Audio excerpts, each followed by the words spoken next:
Nah, jadi ingin berbagi info bahwa dulu waktu masa VOC lagi menguasai Indonesia, itu sering kan masyarakat Indonesia sering dikerja paksa lah, sistem kerja paksa lah begitu. Nah, supaya masyarakat Indonesia ini bisa kerja seperti orang-orang Belanda, kan pada waktu Indonesia belum merdeka itu kan banyak yang belum sekolah itu, masih banyak sekali yang belum sekolah.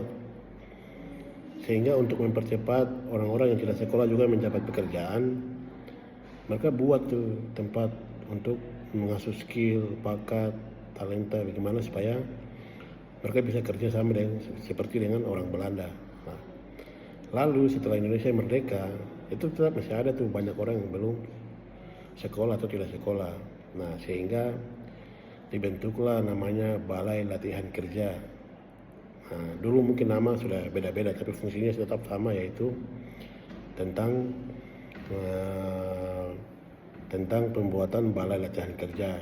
Nah, di mana balai latihan kerja ini sangat membantu orang-orang di Jawa saat itu, yang mana belum banyak yang sekolah, belum banyak yang berpendidikan, sehingga sangat membantu mereka untuk mencari pekerja di bagian perusahaan-perusahaan yang membutuhkan mereka punya keahlian, mungkin di tukang las ataupun teknisi mobil, trek ataupun apapun itu. Nah, sama dengan Papua. Nah, Papua saat ini memang banyak yang sekolah, tapi banyak sekali juga yang belum bersekolah, sehingga tidak perlu bikin apapun sebanyak-banyaknya pembangunan juga tidak akan berefek.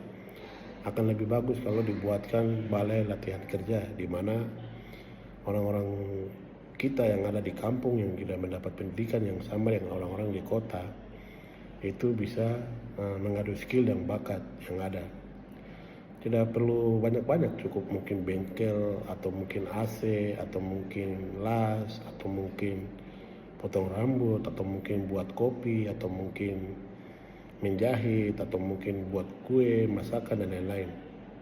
Karena memang proses awal itu berat, tapi kita sudah lihat bagaimana orang-orang Jawa berhasil ya. Mereka bisa merantau di daerah manapun, skill yang mereka pelajari di BLK itu bisa diterapkan, sehingga menurun sampai mereka punya cici atau cucu-cucu. Nah, makanya saya ingin berharap supaya mungkin siapapun pemerintah Provinsi Papua Tengah maupun di kabupaten-kabupaten terkait, alangkah lebih bagus kalau untuk dibuat yang namanya BLK ini. Jadi tidak usah yang bangun yang mega-mega, yang penting cukup memanfaatkan atau buat satu wadah di mana berpola asrama, dan di situ dibuat namanya sistem pelatihan balai latihan kerja untuk mereka belajar. Nah, terutama khusus untuk teman-teman yang atau orang tua kami yang tidak mendapat kesempatan untuk sekolah, hanya pandangan pribadi, kritik dan saran atau masukan dipersilakan.